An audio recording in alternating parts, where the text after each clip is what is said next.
Hi, good morning, everybody.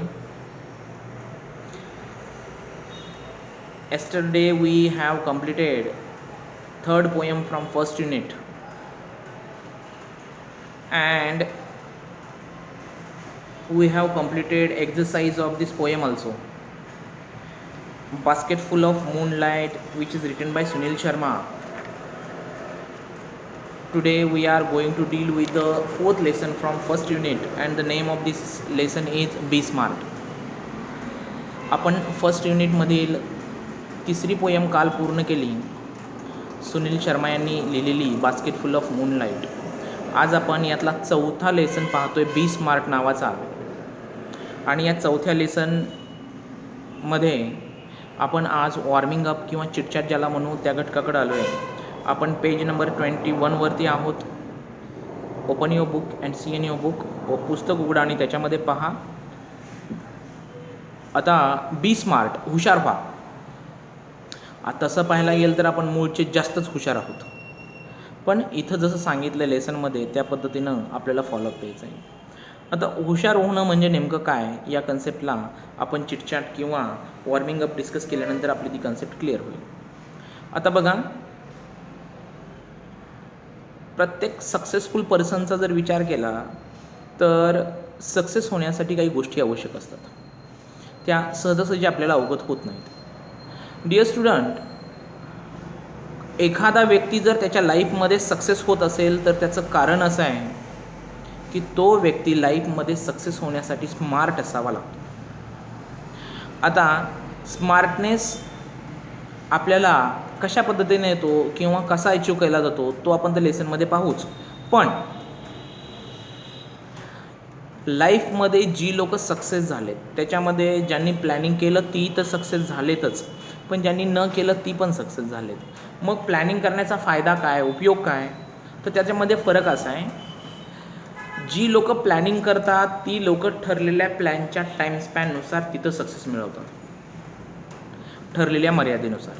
जर त्यांची ती मर्यादा, जर तुम्ही प्लॅनिंग केलेलं नसेल तर तुम्हाला समजा एखादा सक्सेस आपल्याला 5 डेजमध्ये मिळणार आहे. प्लॅन केलेला माणूस ते सक्सेस 5 डेजमध्येच अचीव करणार. पण जर एखाद्यानं प्लॅन केलं नाही आणि तो ते गोल अचीव करण्यासाठी ट्राय करतोय तर त्याला ते गोल अचीव करण्यासाठी मिनिमम जो 5 डेजचा टाईम आहे त्याच्यापेक्षा 7 डेज किंवा 10 डेज लागतील. म्हणजे प्लॅन केलेल्या माणसाला सक्सेस होण्यासाठी ठरलेल्या वेळेमध्येच यश मिळू शकतं, परंतु जे अनप्लॅन आहे, ज्यांचा प्लॅनच नसेल, अशा लोकांना सक्सेस होण्यासाठी कालावधी जास्त लागतो. आणि प्लॅन केलेल्या व्यक्तीनं त्याचं अचीव गोल करण्यासाठी लागणारा कालावधी हा एक भाग असला तरी सक्सेसचं प्रमाण हे 98 to 99% असतं. आणि ज्यांनी अनप्लॅननं एखादी गोष्ट किंवा गोल अचीव करण्याचा प्रयत्न केला आहे त्यांना ते गोल अचीव करण्यासाठी 60% लोक अनसक्सेसफुल होतात. म्हणजे प्लॅनिंग करणं this is the very important task for achieving any goal in our life. आपल्या लाईफमध्ये कोणतंही गोल अचीव करण्यासाठी आपल्याला सगळ्यात महत्त्वाची गोष्ट काय आहे तर प्लॅनिंग केलं पाहिजे. प्री प्लॅन असली पाहिजे कोणतीही गोष्ट, and then we will get very easy that success. काय म्हणते बघा chitchat. Planning your career is not an easy task. आता एखादं टास्क प्लॅनिंग करणं हे काही सोपी गोष्ट नाही आहे, but we can reduce the distress by making a proper choice. मग एक तर प्लॅनिंग करा. प्लॅनिंग केल्यानंतर ते प्रॉपर चॉईस केलेलंच करिअर असलं पाहिजे. जर आपलं प्लॅनिंग केलेलं जे गोल आहे ते जर प्रॉपर चॉईसचं असलं तर ते मिळवताना आपल्याला डिस्ट्रेस म्हणजे ताणतणाव कमी होतो, त्रास कमी जाणवतो. By making a proper choice, if we do what we love to do.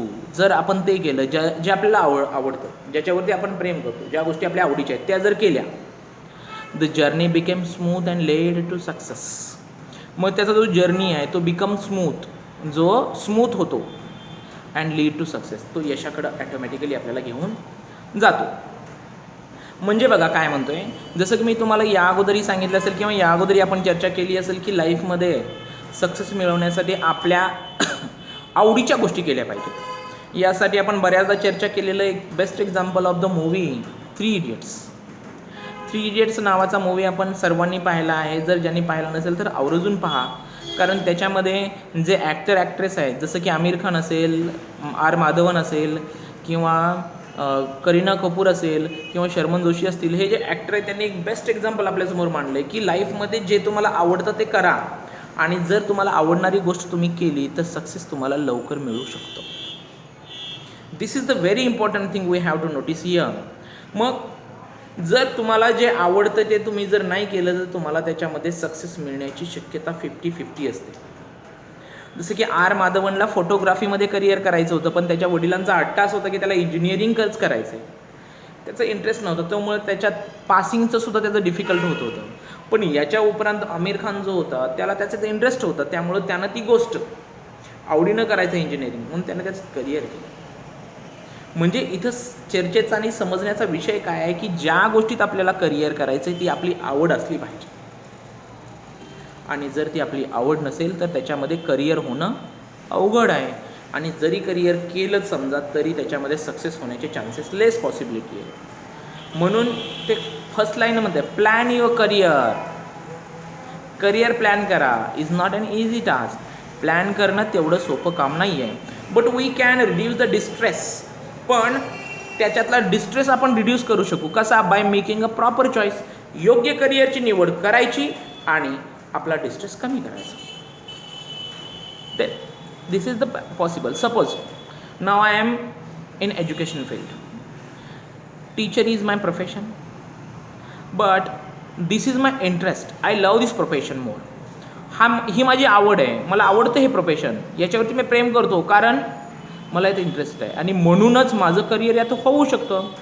जर मला कोणी इंजिनिअरिंग सांगितलं किंवा डॉक्टर फील्डमध्ये जायला सांगितलं, दिस इज नॉट पॉसिबल. ती माझी आवड नाही आहे, तो माझा इंटरेस्ट नाही आहे, and not possible to me to do that thing. So मग इथं first paragraph, first 4 line 3 line काय सांगतात की what we love to do the journey become smooth and leads to success. जे तुम्हाला आवडतं त्याच्यावरती प्रेम करा आणि तेच करा, त्यामुळं द जर्नी बिकम स्मूथ, त्यामुळं तुमचा जर्नी स्मूथ होईल अँड लीड टू सक्सेस, आणि तो यशाकडे घेऊन जाईल, यशस्वी बनवेल आपल्याला. म्हणून आपल्याला जे आवडतं तेच करा. मग ते करिअरचा टप्पा कोणताही असो, करिअर कोणतंही असो. हे बघा, करिअरमध्ये कोणतंही काम, कोणताही जॉब छोटा किंवा मोठा असू शकत नाही. प्रत्येक जॉबमध्ये जर तुम्ही तुमचा बेस्ट दिला तर तुम्ही त्यातले टॉपमोस्ट होता. This is a very easy work for us people. So do that. The following diagram shows important factor to be considered while choosing a career. आता खाली एक डायग्राम दिला आपल्याला, आणि त्या डायग्रामवरून आपण आपले करिअर चूज करण्यासाठी त्या गोष्टी आपल्याला हेल्प करणार आहेत. Discuss with a group which factor you regard as important. यातला कुठला घटक आहे जो आपण इम्पॉर्टंट गृहीत धरतो? बघा, teacher can ask the student to find out the tell other career factors and 21st century skill. इथं सूचना दिली की विद्यार्थ्यांना विचारायचे यातला की कुठले घटक तुम्ही निवडाल करिअरसाठी. बघा, त्यांनी जो इथं आपल्याला एक डायग्राम दिला आहे सर्कलच्या टाईपमध्ये, तो बघा. ॲट द टॉप त्यांनी स्किल्स दिले, इंटरेस्ट आहे, ॲबिलिटीज आहे, पर्सनॅलिटी ट्रिट्स आहेत, डिमांड आहे, फायनान्शियल गेन्स आहे, फॅमिली प्रोफेशन्स आहेत, फ्युचर प्रॉस्पेक्ट्स आहेत, आणि या सगळ्या गोष्टी आपल्याला विचारात घ्यायच्यात. मग बघा, करिअर फॅक्टरमध्ये पहिला जो घटक आहे तो स्किल्स सांगतो. जो करिअरचा फॅक्टर आपण निवडतो आहे त्याच्यामध्ये ते करण्यासाठी आपल्याकडे स्किल आहे का, आणि ते आपण करू शकू का. मी निवडलं डॉक्टर हे जर सेक्टर मी निवडलं किंवा हा फॅक्टर जर निवडला तर ते स्किल माझ्याकडे आहेत का? No, I don't have that skill. Which skills have I have only teaching skill and educational field skill. So I can make my career in this. So I can speak with courage. I am having explanation power. I am having stage courage. Other things are related to this field. मग या गोष्टी माझ्याकडे या related आहेत. Then skills असले पाहिजेत. Second, interest. तुमचा interest आहे का त्या क्षेत्रामध्ये? इंटरेस्ट असला पाहिजे. जर इंटरेस्ट नसेल तर ते अर्थातच काम चांगलं होणार नाही. जसं म्हणतात की जिथं आवड असते तिथं सवड असते. सेम लाईक दॅट, आवड असली पाहिजे, इंटरेस्ट असला पाहिजे. ज्यात आपला इंटरेस्ट नाही ते करिअर करण्यामध्ये काहीही उपयोग नाही. देन ॲबिलिटी, आपल्यात ती क्षमता असली पाहिजे. सपोज की मी फिजिकली हँडिकॅप आहे, दोन्ही माझे पाय नाही आहेत आणि मी रनिंग रेसची शर्यत जिंकण्याबद्दल विचार करतो. ती ॲबिलिटी आहे का? Can I run? मी पळू शकतो का? If I am having that running ability then I can participate in that, I can choose that career. Then personality traits. Personality traits म्हणजे काही व्यक्तिमत्वाची वैशिष्ट्ये असतात. आता suppose the person don't have very good look and he want to be an actor. Is this possible to him? दिसायला तो नाही आहे चांगला, बुटका आहे, ठेंगणा आहे, चेहरा व्यवस्थित नाही आहे, एखादा डोळा गेला आहे, म्हणजे अशा प्रकारचं व्यंग्य आहे चेहऱ्यावरती. तर तो जर एखाद्या मूवीमध्ये ॲक्टर व्हायची स्वप्न पाहत असेल तर त्याला हे शक्य आहे का? मग पर्सनॅलिटी ट्रीट्स आहेत, काय वैशिष्ट्य आहेत ती असली पाहिजे. डिमांड, आपण जे निवडतो त्याचं डिमांड आहे का मार्केटमध्ये? असं निवडायचं की ज्याची मागणी असली पाहिजे. फायनान्शियल गेन्स, त्यानंतरचा पुढचा मुद्दा सांगतो की फायनान्शियल, याच्यामधून आर्थिक उत्पन्न किती मिळणार आहे. ज्याच्यातून आर्थिक उत्पन्न मिळणार नाही असं बी सेक्शन निवडणं चुकीचं आहे. फॅमिली प्रोफेशन, हा आपला फॅमिली प्रोफेशन आहे का? कौटुंबिक म्हणजे पिढीजात व्यवसाय आहे का तो? त्याच्यामध्ये, कारण पिढीजात व्यवसाय असलेल्या गोष्टी लहानपणापासून मूल ॲटोमॅटिकली शिकत जातं. आणि फ्युचर प्रॉस्पेक्ट, लास्ट पॉईंट, भविष्याबद्दलचे काही याच्यामध्ये पॉईंट्स आहेत का? भविष्याचे काही वेध आहेत का याला? आणि भविष्यात याचं काही फ्युचर आहे का? हा बिझनेस किंवा जो आपण फॅक्टर निवडणार आहे करिअरसाठी तो चालणार आहे का? या गोष्टी आपल्याला इथे विचारात घ्याव्या लागतील. आजच्यासाठी आपण इथंच थांबू. Remaining part will see in the tomorrow's video. Thank you, bye, see you tomorrow.